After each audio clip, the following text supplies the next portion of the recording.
पहले नासा, रूस और चीन और अब भारत। क्यों चांद को अपनी मुट्ठी में करना चाहती है पूरी दुनिया? और क्या है चंद्रमा से जुड़े वो डार्क सीक्रेट्स जिन्हें स्पेस एजेंसीज हमसे छुपा रही हैं? जानेंगे धरती से चांद तक के इस रोमांचक सफर के बारे में।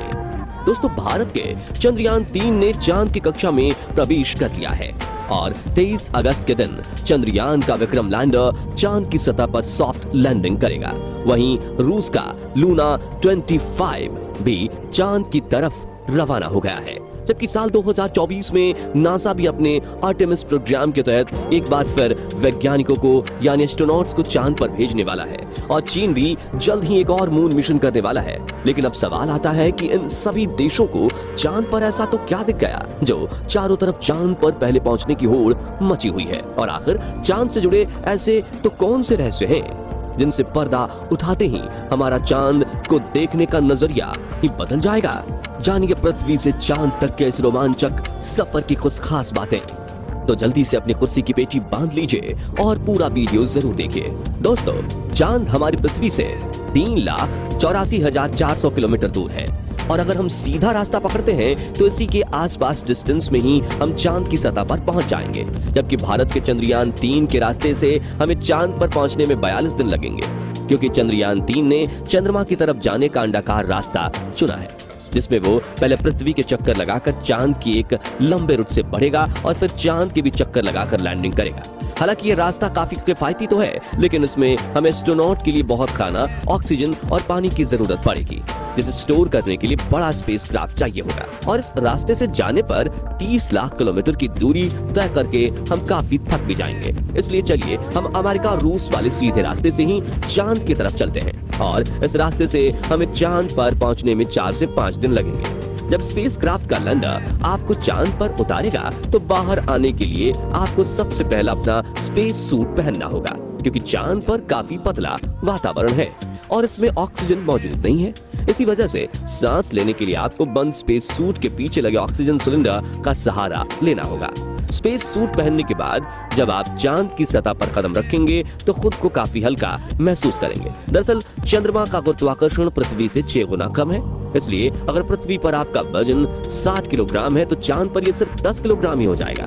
इसी वजह से पहली बार चांद पर कदम रखते ही शुरुआत में आपका बैलेंस बिगड़ेगा और आप चलने के बजाय उछलते हुए नीचे भी गिर सकते हो। इसलिए चांद की सतह पर संभल कर कदम रखना जरूरी है। खैर, अब चांद की सतह की बात करें तो यहाँ पृथ्वी की तरह सीधे रास्ते नहीं बने हुए हैं, बल्कि चांद की सतह उबड़ खाबड़ है और यहाँ जगह जगह पर चट्टानें, पहाड़ और बड़े बड़े क्रैटर यानी गड्ढे हैं। चांद पर ये गड्ढे अरबों सालों से गिर रहे उल्कापिंडों की वजह से बने हैं और ये 1 सेंटीमीटर से लेकर 2500 किलोमीटर तक बड़े हैं।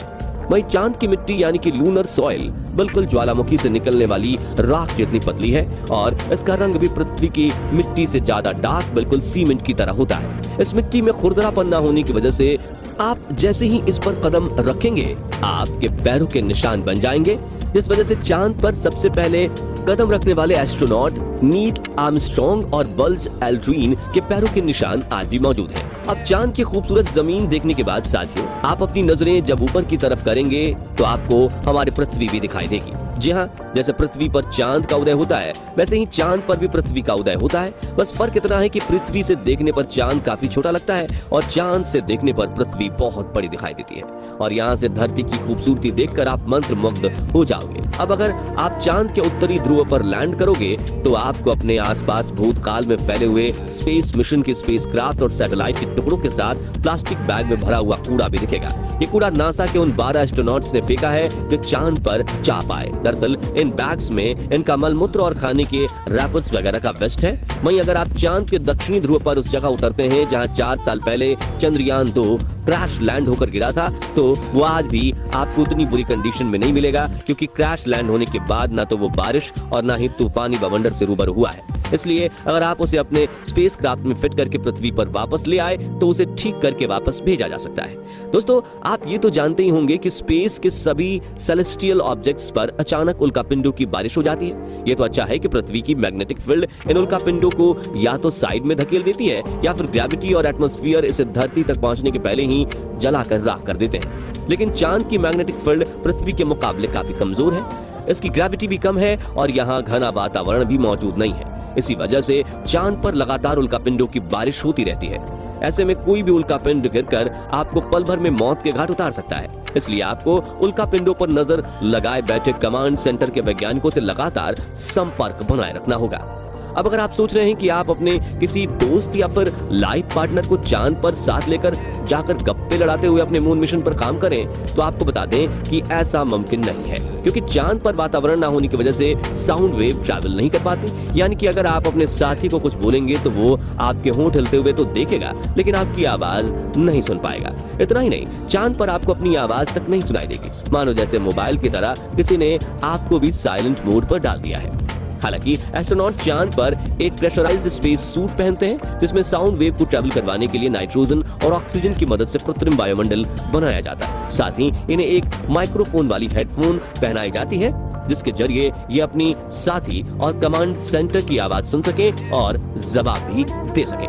अब दोस्तों, चांद पर अपने काम को पूरा करके जब आप सोने जाएंगे तो सुबह आपको सूरज की रोशनी नींद से नहीं जगाएगी, क्योंकि चांद को अपनी धुरी पर घूमने में 28 दिन लगते हैं, जिस वजह से चंद्रमा पर एक दिन 14 दिन का होता है और 14 दिन की रात होती है। यानी कि वहाँ एक दिन रात पृथ्वी के 28 दिन के बराबर होता है। ऐसे में अगर आप दिन के समय चांद पर गए तो 24 घंटे ही आपके आसपास उजाला होगा और सोने व जागने के लिए आपको पृथ्वी के समय का इस्तेमाल करना होगा, क्योंकि आपका शरीर उसी तरह से काम कर पाएगा। बता दें कि अंतरिक्ष में गए सभी astronauts omega speedometer professional watch पहनते हैं, जिसमें वो रात का अलार्म लगाकर सोते हैं और सुबह अलार्म बजते ही उठ जाते हैं। साथियों, एक और बड़ी दिक्कत है कि रात के समय चांद का तापमान -130 डिग्री तक पहुंच जाता है, जबकि दिन के समय यही तापमान 120 डिग्री सेल्सियस तक बढ़ जाता है। आपको बता दें कि चांद के इस इलाके में काफी बड़े बड़े गड्ढे हैं और कई अरबों सालों से यहाँ सूरज की रोशनी नहीं पड़ी है, इसलिए इन क्रैटर्स का तापमान -230 डिग्री तक पहुंच जाता है। इतने कम तापमान में स्पेसक्राफ्ट के उपकरण काफी ठंडे पड़ जाते हैं और कुछ तो इस तापमान की मार झेल नहीं पाते। इसी वजह से दुनिया के किसी भी देश ने चांद के दक्षिणी ध्रुव में लैंडिंग नहीं की है, और यही वजह है कि भारत अपने चंद्रयान 3 को वहां पर दिन के समय में ही उतारने वाला है, ताकि तापमान ज्यादा ठंडा ना रहे।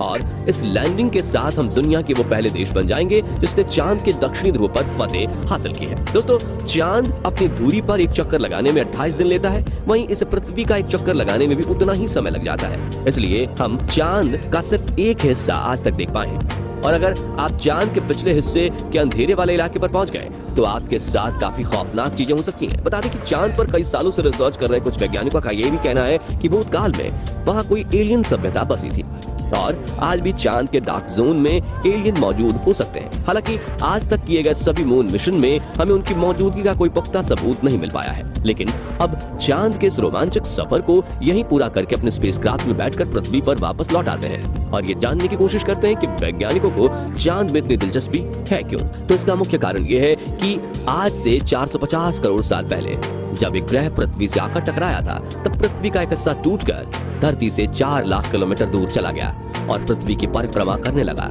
जिसे हम चांद के नाम से जानते हैं। इसी वजह से इसके क्रस्ट में पृथ्वी की तरह ही कई महत्वपूर्ण खनिजों की मौजूदगी हो सकती है। वही चंद्रयान 2 ने चांद की सतह पर वाटर आइस और हाइड्रोक्लिल्स के रूप में पानी की खोज की है, जो इंसानों के जीवन के लिए काफी जरूरी है। इसके अलावा अंतरिक्ष में चांद ही पृथ्वी के सबसे करीब है, इसलिए भविष्य में वहां जाकर बसना हमारे लिए काफी किफायती साबित होगा। वहीं यहाँ पर हम एक लूनर स्टेशन भी बना सकते हैं। इन्हीं कारणों की वजह से सभी स्पेस एजेंसीज चांद में सबसे ज्यादा दिलचस्पी दिखाती हैं। तो दोस्तों, अगर भविष्य में मौका मिले तो क्या आप चांद पर जाकर बसना चाहेंगे या नहीं?